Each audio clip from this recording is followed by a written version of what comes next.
আসসালামু আলাইকুম রহমতুল্লাহ। আজকে আমরা 12 নম্বরের এই চারটি সাধারণ ভগ্নাংশকে আমরা আবৃত দশমিক ভগ্নাংশে প্রকাশ করব। তো আবৃত দশমিক ভগ্নাংশে প্রকাশ করার জন্য প্রথমে আমরা ক নাম্বার দেখি যে ক নাম্বার হচ্ছে 1/6। এই 1/6কে যদি আমরা আবৃত দশমিক ভগ্নাংশে প্রকাশ করি তাহলে প্রথমে আমাদেরকে কী করতে হবে, এটাকে ভাগ করে নিতে হবে।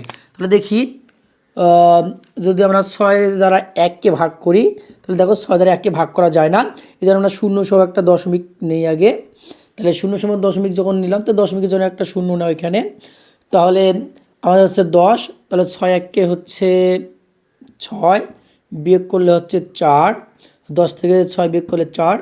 তাহলে দশমিক বিন্দুর জন্য আবার একটা আমরা যদি শূন্য নেই তাহলে হচ্ছে 40, 6 6 হচ্ছে 36, যদি বিয়োগ করো তাহলে 40 থেকে 36 বিয়োগ করলে হচ্ছে 4। আবার আমরা দশমিক বিন্দুর জন্য যদি শূন্য নেই তাহলে হচ্ছে 40, 6 6 হচ্ছে 36, আবার যদি 40 থেকে 36 বিয়োগ করি তাহলে হচ্ছে 4। দশমিকের জন্য আবার যদি শূন্য নাও তাহলে আবার 36, 6 6 36, তাহলে আমাদের কি হচ্ছে 1-এর পর 6 বারবার পুনরাবৃত্তি ঘটতেছে। তার আমরা এটা লিখতে পারি কি, লিখতে পারি 1/6কে আমরা লিখতে পারি কি 0.166 ডট ডট এরকম লিখতে পারি। তাহলে আমরা কি জানি যে দশমিক বিন্দুর পর সংখ্যাগুলো যদি পুনরাবৃত্তি ঘটে তাহলে সেইগুলোকে আমরা বলি হচ্ছে আবৃত দশমিক। তাহলে দেখো আমাদের দশমিক বিন্দুর পর 6-এর বারবার পুনরাবৃত্তি ঘটছে, তাহলে এটা হচ্ছে আবৃত দশমিক। আবৃত দশমিককে আমরা এইভাবে লিখতে পারি যে 0.1, যেহেতু 6 বারবার পুনরাবৃত্তি ঘটতেছে তার মানে 6কে আমরা লিখে তার উপরে একটা পৌনঃপুনিক চিহ্ন দিতে পারি, পৌনঃপুনিক চিহ্ন দিতে পারি। তাহলে দেখো দশমিকের পরে 6-এর উপরে হচ্ছে পৌনঃপুনিক চিহ্ন, 1-এর উপর কোনো পৌনঃপুনিক চিহ্ন নাই। তার মানে এই 6কে আমরা বলবো হচ্ছে আবৃত অংশ, আর এই 1কে বলবো আমরা হচ্ছে অনাবৃত অংশ। কি বলবো আমরা? অনাবৃত অংশ। আর যেহেতু দশমিকের পরে একটা অনাবৃত অংশ আছে, একটা অনাবৃত অংশ আছে, একটা আবৃত অংশ আছে, তার মানে এই সংখ্যাটাকে আমরা বলতে পারি হচ্ছে মিশ্র পৌনঃপুনিক সংখ্যা, মিশ্র পৌনঃপুনিক সংখ্যা। তাহলে এখন যদি দেখো আমরা খ নম্বরটা সমাধান করি, তাহলে খ নম্বরটা আমাদের কি আছে দেখো যে 7/11, 7/11। তাহলে আমরা 11 দ্বারা 7কে ভাগ করি, তাহলে 11 দ্বারা 7কে তো ভাগ করা যায় না, তাহলে আমরা কি করব, আবারও শূন্য সহ একটা দশমিক নেই, এই দশমিক বিন্দুর জন্য হচ্ছে শূন্য। তাহলে হচ্ছে দেখো এখন ভাগ করা যায়, 11 দিয়ে 70কে যদি ভাগ করি তাহলে হচ্ছে 6 11 হচ্ছে 66, বিয়োগ যদি করো 6 আছে 10 করতে হচ্ছে 4, এখানে হাতে 1 মিলে যায়। তাহলে এই দশমিক বিন্দুর জন্য যদি আবার আমরা শূন্য নেই তাহলে হচ্ছে 40, 11 দ্বারা 40কে ভাগ করলে হচ্ছে 3 11 হচ্ছে 33, বিয়োগ করলে হচ্ছে 7। তার মানে আবার যদি আমরা দশমিকের জন্য শূন্য নেই তাহলে হচ্ছে 70, তারপর আবার 6 দ্বারা যায় তাহলে 6 11 হচ্ছে 66, থাকে হচ্ছে 4। দশমিক বিন্দুর জন্য আবার একটা শূন্য নিলাম 40, দেখো 3 11 হচ্ছে 33, থাকে আবার 7। দশমিক বিন্দুর জন্য যদি আবার তুমি শূন্য না 70, আবার হচ্ছে 6, তার মানে আমাদের 6 3 6 3 করে চলতে আসে। তার মানে কী লিখতে পারি, এখানে লিখতে পারি 7/11 সমান হচ্ছে 0.6363 ডট ডট ডট।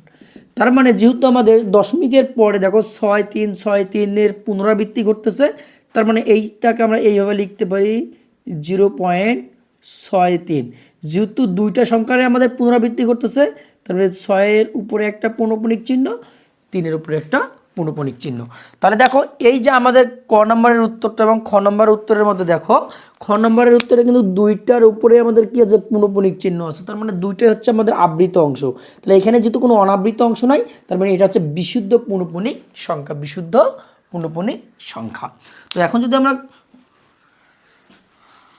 গ নম্বরটা সমাধান করি তাহলে গ নম্বরটা দেখো, গ নম্বর ক খয়ের মতো নেই কিন্তু একটু কাজ আমাদের করতে হচ্ছে। দেখো গ নম্বরটা হচ্ছে আমাদের একটু সমস্ত ভাঙায় নিতে হচ্ছে। তাহলে আমাদের হচ্ছে 3 সমস্ত 9-এর 2, তাহলে সমস্ত যদি ভাঙাই আমরা তাহলে কত হয়, 3 লং 27, 2 হচ্ছে 29, বাই হচ্ছে কত 9।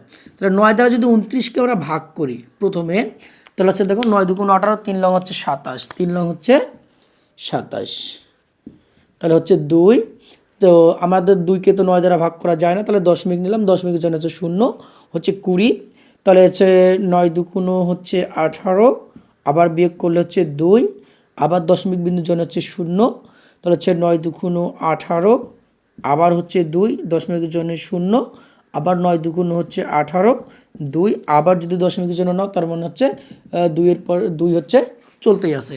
তার মানে আমরা যদি এবার এটাকে আবৃত, আমরা যদি লিখতে পারি এটাকে এরকম যে 3 সমস্ত 9-এর 2 অথবা 29/9 ইকুয়াল আমরা লিখতে পারি কি 3.222 ডট ডট ডট ডট। তার মানে এটাকে আবৃত আকারে যদি আমরা লিখি যে 3 দশমিক, দেখো 2 বারবার পুনরাবৃত্তি ঘটতেছে, যেহেতু 2-এর বারবার পুনরাবৃত্তি ঘটতেছে তার মানে একটা 2 লিখে আমরা তার উপরে পৌনঃপুনিক চিহ্ন দিতে পারি।